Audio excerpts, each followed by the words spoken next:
میں آپ سے عرض کروں گا کہ موبائل تو آپ سبھی کے پاس ہیں، اگر آپ نے موبائل پہ ہی وقت گزارنا تھا تو چلو پھر اس کا بھی اندازہ ہو جاتا ہے۔ بات سنیں تھوڑی دیر کے لیے، مہربانی فرمائیں، اور آپ دوست اگر بیٹھ جائیں گے تو آپ کی مہربانی ہوگی، باقی ضد نہیں ہے، ہم تو تھوڑی دیر میں چلے جائیں گے۔ اللہ تعالیٰ سب کو برکات عطا فرمائے، اہتمام کرنے والوں کو اللہ تعالیٰ سعادت مندیاں عطا فرمائے۔ مجھے قبلہ مفتی صاحب نے حکم فرمایا تھا تو میں کچھ دور تھا اور پریشان تھا کہ حضرت کا ارشاد ہے تو مجھے بر وقت وہاں پہنچنا چاہیے۔ اللہ تعالیٰ نے ان کی دعا سے مدد فرمائی اور وقت پر یہاں حاضری ہوئی۔ آپ لوگ اگر بیٹھ جائیں گے تو جو آپ کے پیچھے ہیں وہ بیچارے اطمینان میں آ جائیں گے، اگر آپ بیٹھ جائیں گے تو پچھلوں کے لیے آسانی ہوگی۔ اللہ آپ کو برکات دے۔ نہیں میری بھی مانیں گے جی، آپ میری بھی مانیں گے، آپ نہ کہیں گے، انشاءاللہ کرم ہوگا، اللہ آسانی فرمائے گا۔ دو چار باتیں مختصر سے وقت میں آپ کی خدمت میں عرض کرنی ہے۔ اللہ تعالیٰ نے قرآن مجید میں فرمایا ہے کہ یا ایھا الذین آمنوا اتقوا اللہ وکونوا مع الصادقین، اے ایمان والو اللہ سے ڈرو اور سچوں کی سنگت اختیار کرو۔ اولیاء اللہ کا فیضان کیا ہوتا ہے؟ اللہ کے بندے کا سب سے پہلا فیضان یہ ہوتا ہے کہ انسان کا عقیدہ مضبوط رہتا ہے۔ اگر کسی مضبوط فکری توانائی والے آدمی کا کوئی شخص بیعت ہو، صحیح معنوں میں بیعت ہو، جس نے داتا صاحب کی کشف المحجوب پڑھی ہو، جسے پتہ ہو ان کے عقیدے کیا ہیں، جس نے پڑھی ہو حضرت بابا فرید الدین مسعود گنج شکر کی تحریریں، جنہوں نے وہ مکتوب پڑھے ہوں جو حضرت نظام ان کے نام لکھتے تھے اور پھر جو جواب جایا کرتے تھے، جنہوں نے وہ عقائد پڑھے ہوں۔ آج تو ہم نے ایسے لوگوں کو بھی دیکھا ہے بالکل عقیدے ٹھیک تھے، کسی پیر کے مرید ہوئے، پتہ چلا پیر کے مرید ہوئے، تباہی اتر گئی، صحابہ کے بارے میں کچی باتیں کرنی شروع کر دی، معاذ اللہ۔ حالانکہ ماشاءاللہ تو آپ صاحب بھی تشریف فرما ہے، اب زیارت کی ہے، مضبوط عقیدے تھے، لیکن حال یہ ہوا کہ چاہیے تھا کہ پیر صاحب کے پاس جا کے مضبوط ہوتے، کچے ہو گئے۔ تو یاد رکھیے گا کہ سب سے پہلا فیضان کسی شخص کو تب نصیب ہوتا ہے جب وہ عقائد کا مضبوط ہو جاتا ہے، مضبوط فکری عقیدہ ہو اس کا، مضبوط۔ یہ میرا اور آپ کا دور یہ تشکیک کا دور ہے، لوگوں کو پورا گمراہ نہ بھی کریں تو معاذ اللہ شرارت یہ کرتے ہیں کہ شک پیدا کر دیتے ہیں، اور یہ جو مشکوک آدمی ہوتا ہے، بے یقین آدمی، یہ سب سے کمزور ہوتا ہے۔ اقبال کہتے ہیں سن اے تہذیب حاضر کے گرفتار، غلامی سے بدتر ہے تیری بے یقینی۔ یہ جو تو کچے پکے یقین کا مالک ہے نا، کچے پکے یقین کا مالک، دیکھیے اللہ کے حبیب علیہ السلام نے گھوڑا خرید لیا ایک یہودی سے، وہ مکر گیا بعد میں بات لمبی کرنا نہیں چاہتا اور پھر بزرگوں کے سامنے حوالے پیش کروں تو ویسے بھی کچھ بات جچے گی نہیں۔ صحاح میں حدیث موجود ہے، محبوب نے گھوڑا خریدا ہے، اب وہ مکر گیا ہے۔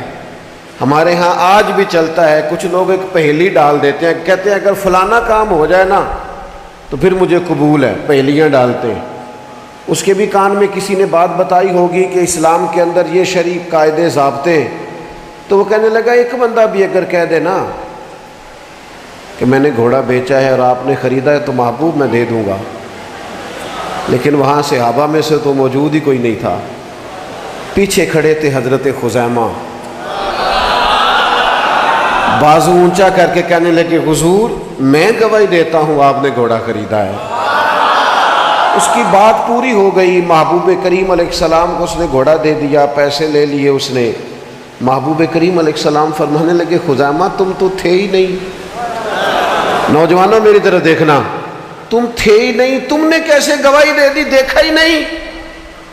تو حضرت خزیمہ زبان حال سے کہنے لگے یا رسول اللہ آپ نے آسمان کی خبریں دی، میں نے دیکھا نہیں تھا، میں تو یقین لے آیا، میں نے تو دیکھا تھا عرش کو، کرسی کو، لوح کو، میں نے کو دیکھا تھا، ہم نے تو یہی عقیدہ بنایا ہے۔ کہ ساڈے نبی دی زبان ساڈے واسطے قرآن، اسی پر ہی زندگی گزار دی ہے۔ جو دن کو کہہ دیا دن ہے تو دن نکل آیا، جو شب کو کہہ دیا شب ہے تو رات ہو کے رہی۔